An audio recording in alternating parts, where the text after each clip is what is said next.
Radio Med, con todos los sentidos puestos en nuestra realidad. Vamos a ponernos un poco más serios, así que sé que nos divertimos tanto, que hacemos tanto, como decimos a veces, ¿por qué no me hice albañil? Bueno, ustedes saben que los casos de violencia escolar se viven multiplicando y preocupan todas sus posibles consecuencias. Hay un informe de UNICEF que estima que entre el 50 y el 70% de los chicos de primaria y secundaria han sido testigos o víctimas del bullying en América Latina. Las víctimas suelen no expresarlo verbalmente por pudor, ¿vio? Por lo cual hay que estar atento a otras manifestaciones de la conducta de los chicos. Y yo no puedo hablar de eso porque apenas soy periodista. Me interesa reír de como se están riendo en el estudio al lado, ¿vio? Escucha, qué bueno, qué divertido eso. Me interesaría hablar con el licenciado en psicología Carlos Trisquier, que realmente nos puede explicar qué pasa realmente con los casos de bullying. Hola, buen día, ¿cómo le va, Carlos? Gracias por estar con nosotros. Hola, buen día, Mario, ¿cómo estás? Bien. Bueno, esto que yo decía acá, este informe de la UNICEF, nos preocupa, ¿no? Entre el 50 y el 70% de los chicos de primaria y secundaria han sido testigos o víctimas del bullying en Argentina, en América Latina. También entonces nos incluye, ¿no? Sí, totalmente. Mira, podemos hablar de distintas formas de violencia que se está generando justamente en nuestra juventud. Porque el otro día justamente también en una nota que pude escribir en un diario, se hablaba el tema del crecimiento de la droga y el alcohol en los chicos, ¿sí? Entonces estamos presenciando justamente una época donde hay una ruptura de los lazos sociales, ¿sí? Donde el contexto se muestra frágil, inseguro e inestable. Es como que la sociedad tendría, digamos, ¿sí?, tejer una red social de sostén. Ahora, ¿qué pasa? Como esto se va bajando por su fragilidad, ¿qué pasa? Los jóvenes se ven perdidos, entonces fallidamente intentan justamente emparchar esto con conductas de riesgo que normalmente están marcadas por la excitación y el vértigo. Lo paradójico que hablamos en un mundo cada vez más tecnológico, pero cada vez menos comunicado, ¿verdad? Sí, exacto. Y ese es el problema, me parece. Además, ¿sabés qué me da la sensación? De que hay muchísimos padres empatizados con sus hijos y creen que no darle a ellos las cosas que ellos creen que los hijos necesitan le generan una prohibición a algo. Y realmente a veces no es así. O sea, yo veo padres que creen que los chicos deben, no, porque tiene 15 años, total tiene 14. ¿Cómo eras vos cuando tenías 14? ¿Cómo eras vos cuando tenías 15? Y realmente generamos lo que pasó en Bahía Blanca, ¿no? Claro. Un video subido a las redes sociales donde se ve que chicas de 12 años protagonizaban una brutal pelea que duró mucho, la gente se ponía a querer separar y los pibes decían, no, están jugando. Claro, entonces ahí es donde nosotros tenemos que ver qué es lo que nos está pasando como sociedad, ¿no? Exactamente, yo creo que el primer cuestionamiento tendría que ser, ¿qué tengo que ver yo con todo esto? ¿Verdad? Ahora vos fijate, como dijiste vos, esto el tema de que se filman peleas, que ahora más que peleas entre varones también se da mucho entre mujeres, sí, ¿verdad? Que estamos también asistiendo a un predominio de la imagen, ¿no es cierto? Y justamente a través de las redes sociales y la televisión, donde prácticamente todo es de orden público, y realmente se perdió la privacidad. Y esto que vos dijiste muy bien, que tiene que ver con los padres, donde a veces se ponen no en el lugar de la ley, que tendrían que transmitirla de alguna manera, sino en pares, ¿no? Se ponen como amigos. Sí. Entonces, esto también tiene que ver de filmar, digamos, con cierto morbo, te diría, como un rasgo perverso, ¿no es cierto? Que en vez de separar a los protagonistas o tratar de evitar la acción, justamente lo que hacen es favorecerla, entonces filman para poder luego transmitirla a través de las redes sociales. Licenciado Bárbara Arroyo, buen día. Buen día. Uno recuerda que si tiene hermanos varones en la familia, desde la primaria aproximadamente, los dichos de papá de, uy, bueno, te tengo que enseñar a pelear por si algún chico te quiere agredir. Es decir, ya desde hace muchos años, a veces con este afán de que no sea el chico que, bueno, sea el blanco de los golpes, comprarle guantes de boxeo, enseñarle a boxear. O sea, es como una tradición que lamentablemente viene de hace tiempo, ¿no? Nunca pensar en, bueno, vos denunciarlo ante la maestra, ser más conciliador. Claro, lo que pasa es que también estamos presenciando, sabemos que ancestralmente al varón justamente se lo crió para defenderse, ¿sí? Ante una sociedad que es una jungla donde él tiene que ganar siendo el más poderoso, ¿sí? El que más éxito tendrá. Ahora bien, fíjate cómo se van invirtiendo los roles, que ahora la mujer prácticamente, ¿no es cierto? Estamos hablando de la generación no la nuestra, sino digamos más joven, se puso prácticamente a la par y se fueron igualando estos roles. ¿Por qué? Porque ahora una chica pelea contra otra chica, normalmente por otro chico, ¿sí? O porque la otra es más linda, como han pasado muchos casos en colegios. Cuando antes era al revés, era el hombre que competía con otro hombre para conseguir la hembra. Pero ¿cuál es la responsabilidad de los padres en este caso? Porque realmente yo creo que cómo deben hacer, cómo se deben poner límites o no, o debemos confundir. Por ejemplo, yo conozco chicos que tienen 32, 33 años y tienen hijas de 16 años. Todavía no dejaron de ir a bailar ellos cuando las hijas tienen que ir a bailar. Claro, ¿cómo se hace para modificar las conductas de los padres en este caso, ¿no? Claro, mira, si para hablar en una cuestión más generalizada, tampoco pongo todo en los padres, ¿ok? Porque acá hay una responsabilidad que creo que va en conjunto, que tiene que ver con la falta de escucha, con la falta de redes de sostén, como te dije, tiene que ver con la apatía e indiferencia también del Estado y la sociedad, que cada vez es más individualista. ¿Sí? Que mira para el mismo, entonces el chico lo único que le queda pensar es decir, bueno, yo hago la mía y me salvo como puedo. Y también los límites están trastocados, justamente porque tampoco hay una transmisión de valores y de modelos a seguir por los chicos. Por eso ellos se ven confundidos y caen justamente en diferentes expresiones de violencia. ¿Por qué? Porque también hubo un cambio de paradigma en estas últimas décadas, justamente donde la institución de familia tradicional ya va desapareciendo. Entonces nos encontramos con nuevos tipos de familia, donde está la monoparental, donde está la gay, donde están las ensambladas. Ojo, no estoy haciendo un juicio de valores, simplemente No, una realidad. Lo que estoy haciendo es una descripción de la realidad. De la realidad. Entonces, ¿qué pasa? La falta de límite viene justamente ahí porque no hay ni siquiera una transmisión de modelos, porque normalmente vamos a suponer el tema del divorcio, ¿no es cierto? Que un porcentaje altísimo en los últimos años, por lo que hemos atravesado los de 40 años y más. El padre empieza a tener una relación casi de ausencia, ¿verdad? Entonces queda solamente la madre, quizás ligada a la transmisión de esta ley. Entonces, digamos como que se da un poco fallida, porque normalmente el hombre, no digo todo, ¿no? Pero se da muchos casos que cuando se separa, no entiende que se divorció de su ex mujer, pero no de sus hijos. Exacto. Entonces pone y arma otra familia y de alguna manera desatiende, ¿no es cierto?, a sus propios hijos. Y por otro lado, luego viene la pareja, ¿no es cierto?, de la ex, lo que se dice padrastro, no es un término que me gusta mucho, pero es así, donde tampoco puede imponer totalmente la ley. ¿Por qué? Porque el chico, el adolescente, si le plantea, le dice, no, pará, ¿vos quién sos para decirme a mí esto? Y ayuda a las madres, que vos con el nene no te metas, esto, déjalo así, vos tenés que ser amigo del chico en lugar de ser el educador. Bueno, todas esas cosas que sabemos que pasa. Perfecto, ahí es donde el padre se pone en par, en amigo, claro, y él lo hace en autoridad. Y es donde se pierde la autoridad. Entonces los primeros en hacer el bullying son los padres, es en la casa, ¿no?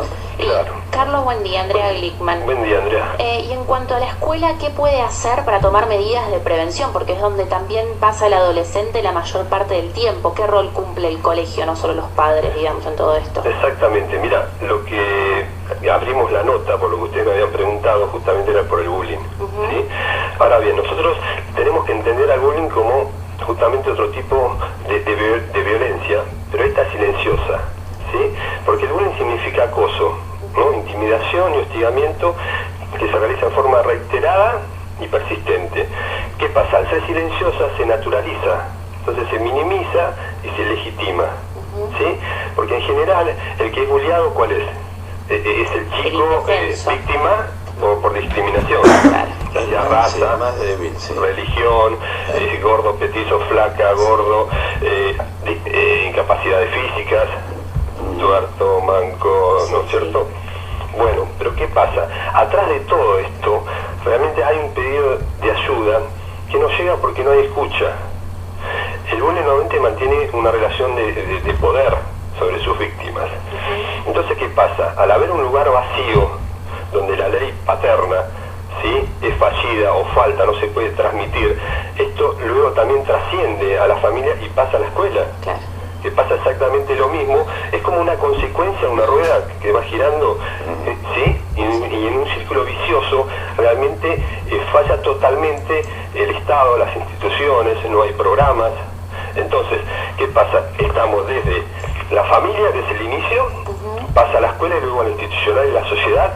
No hay un amparo, como te dije, y repito, una red de sostén para estos chicos donde ven vacía justamente de modelos y de autoridad a seguir. Vos fijate, ¿qué pasa justamente con estos chicos que se van formando en la adolescencia, cambio tan importante, ¿no es cierto?, en la formación de la identidad, de la personalidad futura? Ellos se van formando a través de modelos violentos. Entonces, ¿qué pasa? Terminan estando en mayor situación de riesgo, porque van a sufrir seguramente desajustes psicológicos y trastornos psicopatológicos en el ahora y en el después. Claro.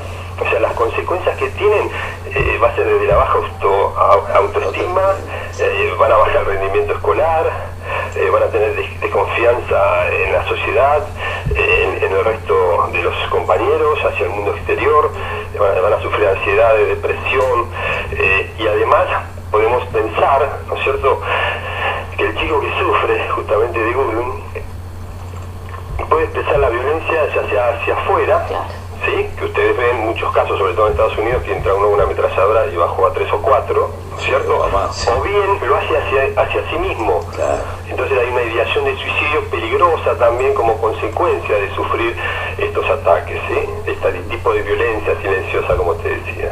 Licenciado, Sí. le consulto, ¿qué incidencia tiene el clima que se respira socialmente? Este clima de confrontación, esta lógica de barra bravas imperando en la sociedad, de peleas entre el gobierno nacional y Clarín o el gobierno de la ciudad. ¿Cómo llega, digamos, hasta los chicos todo este clima que se está respirando en la sociedad?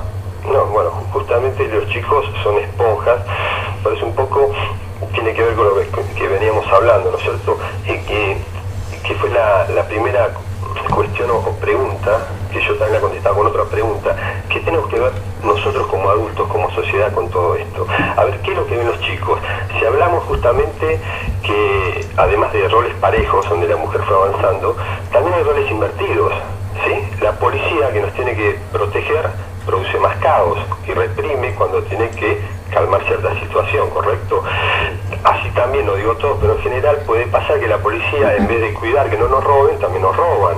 Claro. ¿Qué pasa con el Estado? Tiene que cuidar los intereses de los ciudadanos. ¿Hasta qué punto uno confía en eso? Entonces, ¿qué le transmitimos a los chicos? Inseguridad. Caos, inseguridad, inestabilidad, y eso es lo que produce, como te decía, que esa red necesaria totalmente para los chicos en formación a esa edad se va allajando. Entonces no tienen dónde caer. Entonces, al caer en ese saco roto produce un vacío, y por eso los chicos, ¿qué hacen? Se vuelcan al alcohol, se vuelcan a la droga, y por eso cada vez empiezan en forma más joven, siendo más chicos, el inicio, justamente la primera adicción que toman justamente es el alcohol. Ajá. Y fíjate vos que encima todo el día con las redes sociales, todo el día con eso, los aleja más de la conducta humana, me parece. Si bien es una conducta humana estar detrás de los aparatitos, los aleja un poco más de la convivencia, porque no es lo mismo estar conectado a través de una máquina que conectarse con el calor humano, con la mirada, etcétera, etcétera. Exactamente, por eso, viste, habíamos hablado antes justamente de la pérdida, por un lado, de la privacidad. Ahora todo es público. Todo público, sí. Nada está guardado en ningún lugar. Claro, entonces, ¿qué pasa? Si la familia como institución tradicional se está desmembrando y no puede transmitir valores y modelos, justamente lo que genera es una sensación de pérdida y desamparo ante la ley de los jóvenes. Claro. O sea, es como también la sociedad también está mercantilizada, ¿no es cierto? Donde importa tanto tiene, tanto vales, ¿sí? Y esto de sentirse desamparado y decir, bueno, solo me tengo a mí mismo, ¿cómo hago para salvarme? Claro. Y los valores de la familia en este caso son otros, ya no es más el papá, mamá, el abuelo, la abuela, el tío, sino la maquinita, Carlitos, que me lo imagino como es por lo que me lo dice por la computadora, etcétera, etcétera. Claro, porque cambiaron los referentes también, porque sí. Vos fíjate, a ver, por ejemplo, nosotros hablamos de violencia, ¿no? Esto por lo menos aprovecho en este espacio para bajar un mito, que es importante comentarlo, que se decía siempre que la violencia es producto de la pobreza o de tal clase social. Y ahí estamos ante una gran falacia, ¿verdad? Yo creo que la educación fundamental primero proviene del hogar, luego tendría que continuar en la escuela y luego en las instituciones. Si no podemos seguir un orden, ¿sí?, para que los chicos puedan ubicarse, es como que estamos sin brújula, y en ese sentido así justamente se sienten los chicos. Por eso te decía, muchos me preguntaban también, bueno, pero ¿por qué tanto que pasan los boliches, hay tanto violencia? ¿No? Sí. Y bueno, a ver, mira, yo no soy especialista, ¿correcto?, justamente en este tema, pero sí, obviamente, tengo una mirada a lo que es la actualidad real y presente. Las cifras son alarmantes, porque el aumento en los últimos 12 años del consumo de alcohol subió un 20%. Es una locura. Están todos borrachos los pibes. A salir a la noche, verlos a la mayoría borrachos. O sea, parece que divertirse es exclusivamente tomar alcohol. Parecería, ¿no? Claro, por eso, viste, ahí es donde faltan y cambian los referentes. Claro. Porque nosotros a nuestra edad, me imagino, estamos hablando de 45, 50 y en adelante. ¿Para qué te cuento la mía, que tengo más de 60? Bueno, entonces con más razón, yo todavía no llegué. Pero tiene que ver en que uno iba a bailar y divertirse. Ahora uno va a ver quién toma más. Claro, claro. Sí. Vos fíjate, es así, mira. Los chicos empiezan temprano, primero con la previa. Sí, ¿sí? Tempranito en el kiosco. Tempranito, y después ¿qué hace? Pasan al boliche. Claro. En lo mejor de los casos, terminan en una casa y hacen un after party. Sí. Que incluye jarras locas, fondos blancos, competencias, mezclas varias, etc. Ahora vos fíjate, puede venir desde cuadros de excitación psicomotriz con diferentes expresiones de violencia, ya sea con choques, ya sea con estas peleas que vemos siempre a la salida de los boliches, pero puede llegar hasta un coma alcohólico, que también se ha visto.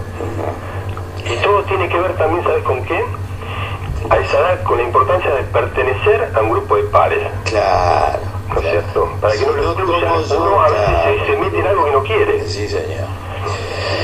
Bueno, te queremos agradecer, Carlos Trichier, fue muy importante esta charla contigo, y lo que yo creo que, no sé, a ver, por último, ¿le estamos haciendo bien a los chicos esto de votar a los 16?